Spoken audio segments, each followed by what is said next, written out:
लखनऊ से दिल्ली तक के सियासी गलियारों में यही सवाल तैरते रहे, क्योंकि उत्तर प्रदेश में बीजेपी के 3 बड़े नेता, एक मुख्यमंत्री और 2 डिप्टी सीएम तीनों दिन भर दिल्ली में मौजूद थे और दिन भर बैठकों का दौर चलता रहा।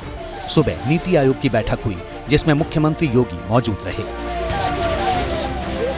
दोपहर बाद बीजेपी मुख्यालय में मुख्यमंत्री परिषद की बैठक हुई जिसमें सीएम योगी के साथ दोनों डिप्टी सीएम भी मौजूद थे। उसके बाद कहा जाने लगा कि यूपी में ऑल इज वेल है। सूत्रों ने बताया कि परोक्ष बगावत करने वाले गुट को झटका लगेगा। उप मुख्यमंत्रियों के बर्ताव से हाईकमान नाखुश है। हाईकमान ने मुख्यमंत्री की बैठकों में डिप्टी सीएम की गैर मौजूदगी से नाराजगी जताई है। बीजेपी आला कमान गैर हाजिरी को अनुशासनहीनता मान रहा है। इससे पहले सीएम योगी एक दिन पहले दिल्ली पहुंचे। मुख्यमंत्री को प्रधानमंत्री मोदी और गृह मंत्री अमित शाह ने बुलाया है। दोनों डिप्टी सीएम भी बुलाए गए हैं।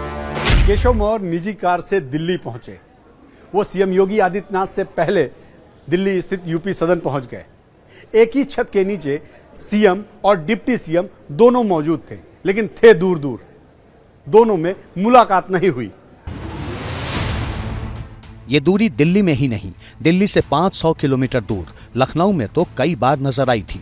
मसलन बीते कुछ दिनों से मुख्यमंत्री की तरफ से आयोजित बैठक में कोई भी डिप्टी सीएम नहीं पहुंच रहा।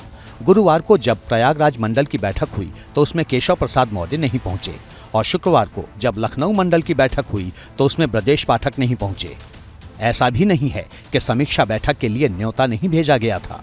ये चिट्ठी देखिए, 37 नंबर पर ब्रजेश पाठक का नाम लिखा है और साथ में ये भी लिखा है कि वो लखनऊ कैंट से विधायक हैं, ऐसे में बैठक में शामिल हों।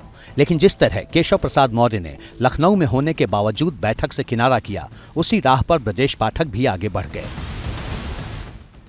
यही वजह थी कि राजनीतिक हलकों में खुसर फुसर होने लगी।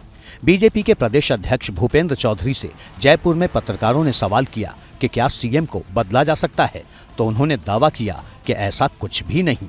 सीएम बदलने की चर्चाएं चल रही है, उसको लेकर नहीं, ऐसा कुछ नहीं। भाजपा उसी आधार पर आगे बढ़ रही है। लोकतंत्र में जय पराजय होती है, लेकिन हम पूरी ताकत के साथ उन कमियों को सुधार के जनता के बीच में जाएंगे। हालांकि इस मामले को लेकर बीजेपी के कई नेताओं ने चुप्पी साध रखी है, लेकिन जो कह रहे हैं ऑल इज वेल वाली लाइन दोहरा रहे हैं। माने केशव प्रसाद मौर्य जी तो तमाम पदों पर रहते हुए भारतीय जनता पार्टी में आकर के उन्होंने लगातार संघर्ष किया, तब नेता बने। मुख्यमंत्री जी ने जो बैठकें बुलाई हैं, इसके बाद सख्त कार्रवाई होगी और उत्तर प्रदेश के अंदर दोबारा वही जो 6 महीने पहले रामराज था वो लौटेगा। 350 नहीं 350 सीट लेकर के इस बार उत्तर प्रदेश में आएंगे। यूपी बीजेपी में चल क्या रहा है ये जानता तो हर कोई है, लेकिन कहना कोई नहीं चाहता। मुद्दा संगठन बनाम सरकार से शुरू हुआ और बात यहाँ तक पहुँच गई है, लिहाजा विरोधी तंज कसने में पीछे कहाँ रहने वाले थे। तो ये शुद्ध रूप से अपनी आंतरिक लड़ाई और भ्रष्टाचार का बंटवारा करने के लिए दिल्ली गए हैं। सियासत अपनी जगह है, लेकिन ये तय है कि लखनऊ की सियासी अदावत का फैसला दिल्ली में ही होने वाला है।